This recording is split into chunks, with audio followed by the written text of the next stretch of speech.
Hello again, everyone. Mark Hackle, Macomb County Executive. This is Brandon Lewis, the Director of Emergency Management. We're going to be talking through this. We know there's some ambient noise, and again, I think what we got is some tree services here in Armada dealing with this, what we all know to be a tornado that came through Armada. Interesting enough, it was Saturday night when this thing came through, just before 8 o'clock. And again, in your world, this thing was called an EF1. It was on the ground for about 14 minutes, probably about a 3.5 mile path, 7 football fields wide as it came through here. Boy, what an incredible amount of destruction, but so fortunate, no loss of lives, and even more interesting enough, there were no injuries reported, Brandon. Absolutely, and that's amazing for the path that the tornado took, Mark, because it came right through town, and that's very unusual. It impacted almost the entire town. Almost every building was impacted in some way.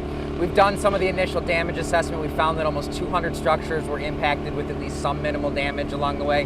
So to find that nobody was injured, not even a scratch, amazing and a blessing for us going forward as we go through the response. And that's helpful, because then what happens is we're not concerned so much in saying, oh my gosh, somebody had died or passed away or was injured.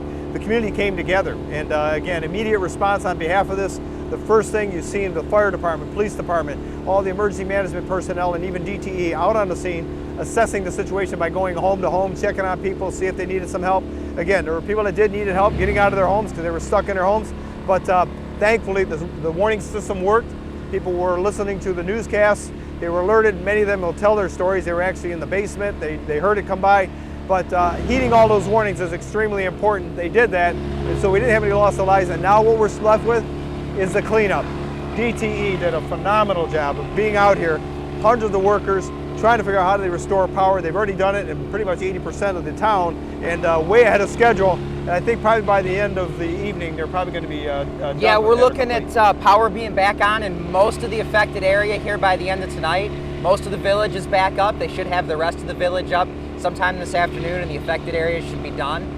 And then cleanup continues. DTE was good enough to bring out some of their prime contracting crews, get some of the tree cleanup going, and they're driving by in the streets, picking up logs, brush, and just getting them out of here for the residents. It's been really, really great to see the collaboration we've got. Yeah, it's amazing. You talk about not only the DTE workers up there on those poles putting up the work back in there. Obviously, you've got Xfinity, you've got people trying to get the telephone systems going back up or whatever. All of that is happening, and again, some of the stuff that they brought in was stuff I've never seen before. In fact, there's this one, if you will, chipper, if you want to call it that chips these trees. It pretty much will chip full-size trees. It's amazing. About $1 million apparatus. It's amazing to see. You know, you can put, I believe they told me, 30 inches wide and 5 or 6 feet long. You can put it on the conveyor belt. It chips it in. They have to bring a semi along with it and put the chippings into a semi because they can't keep it all in one vehicle. Yeah. Amazing, state-of-the-art piece of apparatus, power, and the residents here are reaping the benefits of it at no cost. Yeah. So we're looking at some of the damage here. Emergency management responsibility to be out here, make the assessment. Again, we know there's going to be a lot of homeowner claims that are going to be taking place with their insurance companies. That's usually how most of this take care of. We try to work with some of them and see if there is some state or federal funds to help support this. Don't know that that's going to be necessary. We think it's going to be more of the insurance claims that are going to take place. But I got to tell you, the work on behalf of the fire department here out in Armada, the supporting communities, whether it's Richmond, even the folks from Romeo, trying to participate in helping this. DPW is out here doing their thing. Amazing, because when we walk through these neighborhoods, and we've been out here for the last 3-4 days, it was incredible. Nobody's complaining, nobody's saying, hey, what about us? Everybody's helping out. You got neighbors helping neighbors, strangers helping strangers. I'm telling you, I've never seen anything like it. If there's an example, Brandon, of how a community should come together during a crisis or a disaster, Armada is the example. Absolutely, I agree with that 100%. In emergency management, when they tell us how the recovery and the response is going to unfold, that's not what they teach us. It's not the prototype example to see a community come together the way Armada did. It's been amazing to watch the way the neighbors have had each other's backs, complete strangers. I mean, I was downtown Sunday as part of the response. I couldn't walk 5 feet without being offered a sandwich, a bottle of water, somebody asking how I was doing.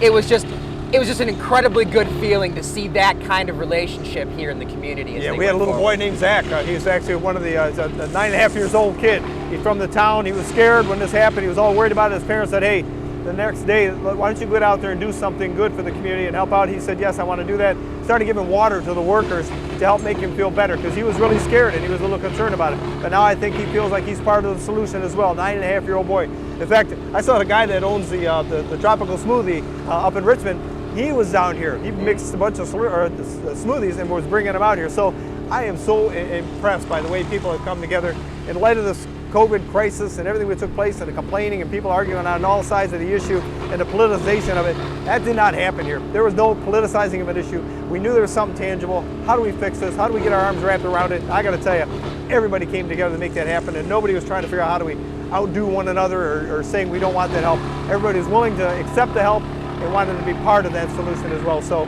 Brandon, hats off to you and your team. Thanks, for Mark. Emergency management and helping pull this together. But again, to everyone up in Armada and those that helped out, those folks in Armada, thank you for all your efforts, because it really was uplifting for this community. And remember, Armada has the Armada Fair coming up. You might want to come on by, check it out. You might see a residual tree or some kind of an issue here while you're here, but for the most part, the greatest fair in the entire state of Michigan is the Armada Fair. So come on by and check it out. So in the meantime, continue to heed those warnings if you're listening to your weather systems, or if you hear those sirens. Take cover, take shelter, because it's going to be important. You'll see what we just saw out here in Armada. No injuries, no deaths, a lot of damage, but we're going to get through that and we'll make sure that happens. So in the meantime, continue to keep you and your family safe.